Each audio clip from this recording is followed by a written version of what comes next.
Sunod na ating pag-usapan, especially ating title dito po sa Mike Abe or MA Pinoy TV, ICC nag-warning na. Nag-warning na sa mga pro-Duterte. Ito naman po yung sinasabi ng ano bang pangalan ng spokesman nila? ICC spokesperson Dr. Paddy L. Abdahan. Dr. Paddy L. Abdahan. Yan po yung spokesperson ng ICC. At inamin niya, okay, na monitor ng ICC judges ang social media. At nakakarating sa kanila yung below the belt na banner ng mga Duterte supporters, okay, kung saan ang gagaling ang batikos sa ICC. Ang warning po ng spokesman ng ICC, dapat iwasan yan dahil hindi yan makakabuti. Hindi makakatulong sa kaso ni Duterte ang pagninira at pagbatikos nila sa ICC judges. Ang sinasabi ng spokesman ng ICC, maging maingat sa anumang pahayag. Naintindihan nila na mayroong supporters, mayroong followers ng mga Pilipino ang dating Pangulo. Pero anya yung personalin, siraan ang pagkatao at kredibilidad ng ICC, hindi anya maganda yan. Ang warning nila, maging maingat kayo, baka makasama, baka makaapekto sa kaso. Abay, iba yun. Ang posibleng, ang ibig sabihin niyan huwag niyong batikusin ang korte dahil baka lalo mapahamak si Duterte. Parang ganyan. Huwag niyong batikusin ang personal, huwag niyong laitin ang ICC dahil ang magiging kawawa at nakatayadan ay si Duterte. Alam niyo po ba na gustong-gusto pa po ng mga DDFs doon sa The Hague na nakakulong si Digong? Pabor nga sa kanila kapag nagtagal si Digong dyan sa The Hague. Bakit? Kasi habang nakakulong dyan si Digong, ay magkakaroon po sila ng dahilan sa kanilang mga employer para po pumunta doon sa The Hague, doon sa ICC. At makapag-party-party, makapagbudot.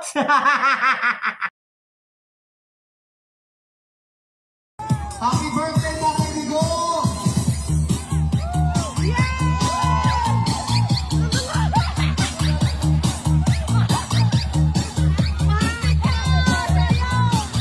Kasi alam niyo po, kahit nandoon pa ang ating Vice Presidente, hindi po sila nagbibihave. Bakit? Kinukonsinti sila ni VP Sara. Pabor nga kay VP Sara na nakakulong tatay niya dyan di ba? Dahil ito daw po ay magiging pasaporte ni Sara Duterte para sa 2028 presidential election.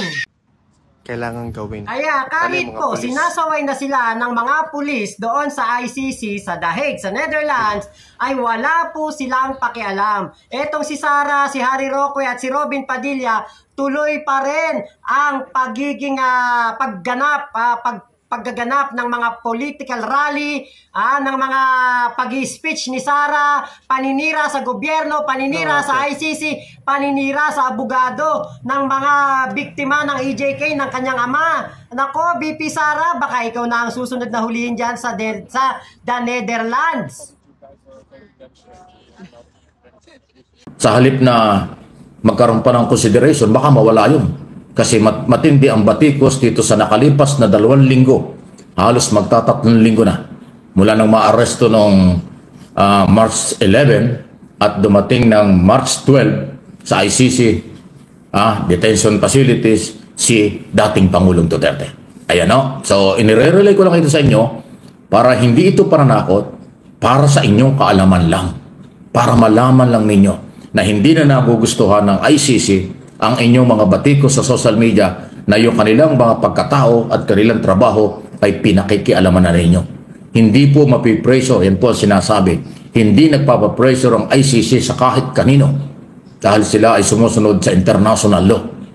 Ang International Criminal Court ay member yan ang maraming mga bansa sa mundo at malalaking mga kaso ang tinatalakay dyan pag ang sangkot ay Prime Minister, President o Head of State ng iba't ibang mga bansa. First time na mangyari ito sa Pilipinas at ang dating Pangulong Duterte ang kinasuhan at nakulong. So, ayan po yung paalala. Okay? Dahil kung hindi kayo maniniwala at hindi kayo titigil sa inyong mga personal at sobrang batikos sa ICC, hindi daw ho makakatulong yan sa kaso. Hindi na sinabi kung ano pa ang ibig sabihin nun. Yung sinabing baka makaapekto sa kaso, makaapekto sa paglilitis sa kaso, o baka makaapekto sa tuluyang kung ano ang kahinat nga ng kaso, yan ang ibig sabihin nun. Kung hinaintindihan ninyo, ay dapat mag-relax kayo. Kung hindi nyo naintindihan, di ituloy nyo ang gusto ginagawa nyo. At least ako, hindi na ako nagkulang. Yun naman, ang aking layunin bilang broadcast journalist at political blogger, ang laging magpaalaala sa mga taong baka nakakalimot, dala ng emosyon, dala ng kung ano, at kung ano-ano pa. Ay, iba yun. O sige, inuulit ko, paalala lang lahat ang aking sinasabi sa aking mga interpretation at analysis sa mga warning at pahayag ng mga kinaukulan ay akin lang kung tinatalakay. Kung maniniwala kayo, salamat. Kung hindi, sige lang. Gawin nyo. Tingnan natin kung kasi ang pupulutin. Kung ayaw nyo tumigil, di gumaya kayo. Mag-rally kayo sa Qatar. Mag-rally kayo sa Middle East. Tingnan ninyo kung ano nangyari doon sa 17 na ngayon nakakulong. Mabigat ang kaso niya. Kulang-kulang na 800,000 pesos. Kulang-kulang palang 800,000 ba yan?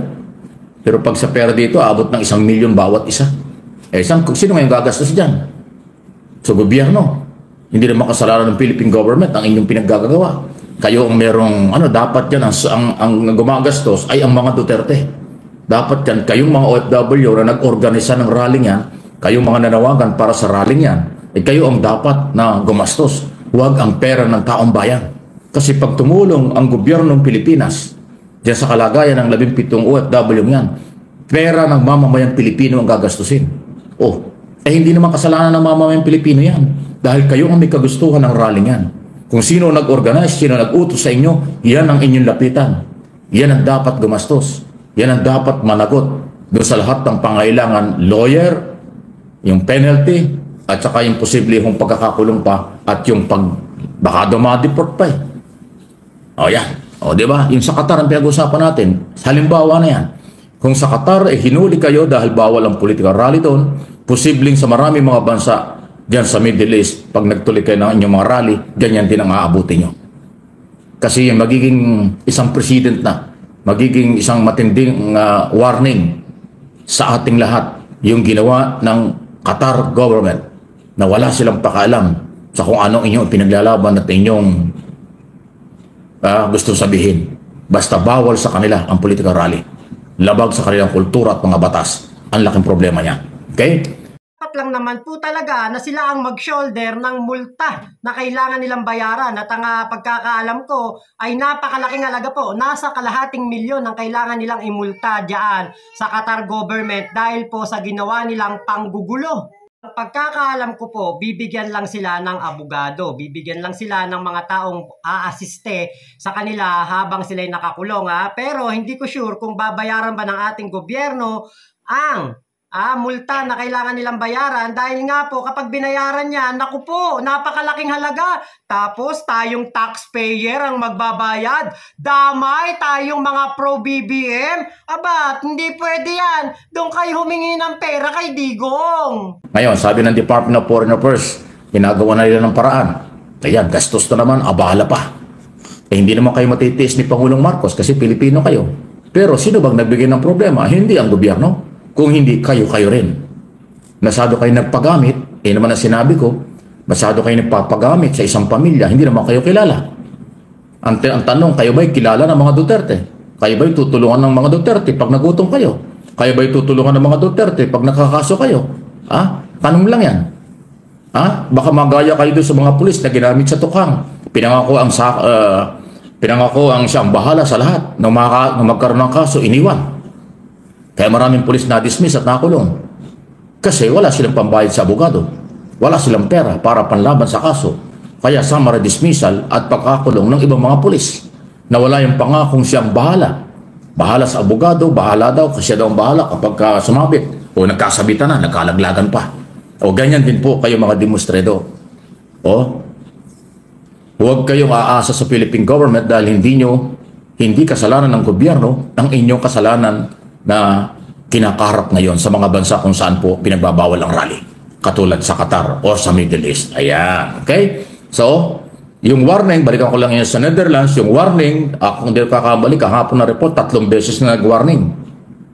Ang Dutch police, yung kapulisan dyan sa Netherlands, na bawasan ang rally, limitahan ang oras, dahil labag doon sa permit na pinagkaloob na picnic lang, ginawang political rally. Kung hindi, yung mga warning na yan, delikado.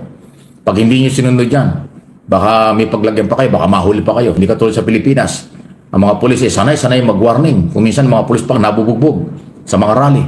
Minsan mga pulis pang nahaharas kahit na may mga warning, sila pa yung napupukpok. Magkakagulo, di ba? Ay iba rito kaysa labas ng bansa. Yan ang sinasabi natin, kultura, batas, environment, policy, regulasyon, at limitasyon, ibang-iba ho sa ibang bansa. Compare dito sa Pilipinas. Ayan. Kaya yung mga Pilipinong nandyan, kararating lang, huwag kayong pagoyo, huwag kayong padala doon sa mga veteranong OFW na kung magsalita para bang kayang-kayang isalba ang buhay nyo pag nagka-problema kayo. Gamit na gamit kayong sila daw ang bahala. Mag-organize kayo, katulad ho niyang panawagang stop remittance o ano nangyari? Noong March 28 nag-umpisa, ilang araw na, ano nangyari? May pagkain pa ba yung pamilya nyo? Yung bang pamilya na pag nagutom, papakainin ba yan ng mga Duterte? Pag yung bang pamilya na gutom, papakainin ba yan ng mga nag-organize sa inyo ng huwag mag-remit? Sabi na lang, marami na pong mga business analyst at political analyst ang nagsabi. Ayaw ko na parinig sa inyo. Iba-iba sinasabi nila. Mas marami nagsasabing walang epekto kung meron napakaliit sa ekonomiya ng bansa. Ang malaki ang epekto ay sa pamilya ng OFW kapag stop remittance. Kaya na, malinaw karamihan sa mga business analysts ang nagsabi ang pamilya ng OFW ang tatamaan, hindi ang gobyerno. Kung meron man, napakaliit. Kasi ilang beses na ho. Noong panahon ni Gloria Macapagal-Arroyo, nung presidente si Arroyo, nagkaroon din ng ganyan, stop remittance kasi may problema rin si Arroyo. Wala namang nangyari. Noong panahon ni Ninoy Aquino, kung di ako nakakamali, meron din ganyang panawagan ng OFW. Anong nangyari? Wala. Natapos din ni Gloria ang kanyang term, natapos din ni Aquino ang term nila. Ngayon, ginagawa nyo under Marcos administration dahil pro-Duterte kayo. Sa tingin nyo, mawawala sa pwesto si Pangulong Marcos dahil non-remittance kayo? O dahil nagrarally kayo sa abroad? Nakakamali po kayo. Hindi po bibigay ang gobyerno. Diyan po sa ganyang klase. Huwag kayong palinlang. Hindi ko maintindihan bakit ang mga Pilipino masyadong nagpapagamit. Ang inyong isipin ay ang kinabukasan ng inyong pamilya. Ang kinabukasan ng inyong mga anak. Pagka kayo ba ay sumali dyan sa pang-aagaw ng kapangyarihan, pagpapabagsak ng gobyerno, gaganda ba ang buhay nyo? Marami na hong nangyari sa atin na pag bumagsak ang gobyerno, back to zero. Bagsak ang ekonomiya at marami naghihirap. Noong 1986, ano bang nangyari? Nawala nga po ang mga Marcos noon. Ano bang nangyari pagpasok ng pagbabago? Nagkaroon ba ng malakihang pagbabago? Noong 2001, matanggal sa era. Anong nangyari? Gumanda ba ang buhay natin nung pumasok yung Gloria Macapagal-Arroyo? Di ba katakot-takot din ang mga sinasabi nyo, corruption at kung ano-ano? Dalawa ng people power dito sa ating bansa, walang nangyari. At hindi na ho yan mangyayari ngayon. Kasi nga, alam at gising na ang mga Pilipino. Total, 3 taon na lang ang natitira. Tapusin na lang natin itong 3 taon. Pagdating ng eleksyon sa 2028, ay diyan kayo magpakagaling kung sinong kandidato. Ganun lang po yun. Political exercise ang solusyon. Hindi pagpapabagsak. Hindi pang-aagaw. Kasi ang pang-aagaw ng kapangyarihan, pagpapabagsak sa nakaupo, yan po ay lalong magpapahina sa ekonomiya, seguridad ng ating bansa. At ang malaking epekto nito, yung kagutuman, kahirapan, ay lalong lalala kapag nagpapalit ng wala sa lugar na hindi naaayon sa saligang batas, hindi naaayon sa political exercise. Yan po yung aking opinion dyan. Okay? Kaya huwag magpagamit. Lalo na, nuulit ko, karamihan sa inyo, hindi naman kayo kilala ni Duterte. Pag nagka-problema kayo, iiwanan kayo. Wala naman. Katulad ngayon, ilang araw na. Nagparinig na ba ang kampo ng mga Duterte na tutulungan yung milyon-milyon perang kailangan ng 17 OFW? Wala akong narinig. Ewan ko kung meron. Paki-forward niyo sa akin. Inaabangan ko yung mga statement ng mga organizer at ng mga Duterte kung ano ang bibigay na tulong pinansyal doon sa kawawang OFW yung nakulong dahil sa pinaglalaban nila ang mga Duterte? Wala. Ang embassy, ang embahada ng Pilipinas ang gumagalaw ngayon na hindi naman nila kasalanan yung problema. Pero dahil gobyerno, Pilipino, tutulungan pa rin kahit na anti-Marcos sila, pro-Duterte. Kaya lang kung sila halimbawa ay makasuhan ng matagal o ma-deport pa, kung ako yun ang pinakamabigat pag na-deport. Alam mo, pag na-deport ka, hindi ka na makakabalik sa bansang yan. Pwede ka mag-OFW sa ibang bansa na at saka may masamang record pag na-deport. Ba't ka na-deport? Kasi nag-rally. Kasi lumabag ka sa batas. Nako, pag yan ho ang naging record nyo na kayo may paglabag sa batas sa mga bansa kung saan kayo nandun at na-deport pa kayo dahil sa illegal, mahirapan kayong kumuha ng visa sa iba-ibang mga bansa dahil yan po ang pagbabasihan. Pag nalaman na ikaw ay nanggugulo o nagrarally nang wala sa lugar, na wala namang pakialam yung bansang pupuntahan mo, hindi ka bibigyan ng visa, hindi ka papayagan. Ganyan pong kalala. Kaya kung ano man ang inyong ugali dito sa Pilipinas, pagpunta nyo ng ibang bansa, magbago kayo. Sumunod kayo sa batas nila at sumunod kayo sa regulasyon nila. Huwag pagiging emosyon na galit kayo sa gobyerno ay gagawin nyo sa labas ng bansa ang gusto nyo gawin. Aba, delikado yan.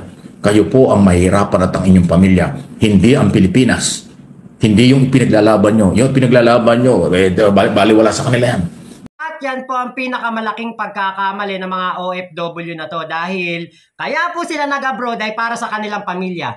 Pero dahil nga po sa pagiging bida-bida nila at pakikisali sa usaping politikal dito sa ating bansa kahit na wala naman sila dito, pinaglalaban nila si Digong, diba? Ayan, nasira ang kanilang pangarap, masisira ang kanilang buhay at damay ang kanilang pamilya. Ang tanong, tutulungan ba kayo ni Digong? Palalayain ba kayo ni Digong dyan sa Qatar? Di ba hindi naman? Walang tulong kayong matatanggap mula sa mga Duterte, sa pamilya Duterte at sa mga kaalyado nito dahil wala silang pakialam talaga sa inyo, mga bobo. Hindi nga kayo tinutulungan eh. Di ba? Ayan, okay? So yan po yung ating mga topic ngayon at kahit na lunes na umaga dito sa Pilipinas ay binibigyan ko kayo ng update. Inuulit ko, ito po ay pawang paalaala lang base sa mga statement ng mga kinaukulan mula sa Dutch Police, mula sa Qatar government, mula sa spokesman ng ICC. Okay? At yung pinakita ko na nga yung mga rally na siya hong nagiging usapin ngayon. Okay? So ilang araw pa yung stop remittance. Sige, ituloy nyo. Kung sa palagay nyo, tama kayo. Okay? Ituloy lang ninyo. Huwag nyong pansinin yung mga sinasabing tama at pagsisisihan nyo sa bandang huli. Di ba? Kung maniniwala kayo dun sa mga nag-a-advise sa inyong mga vlogger na DDS, mga leader ng DDS, mga kandidato ng DDS na may mga personal interest, wala yan.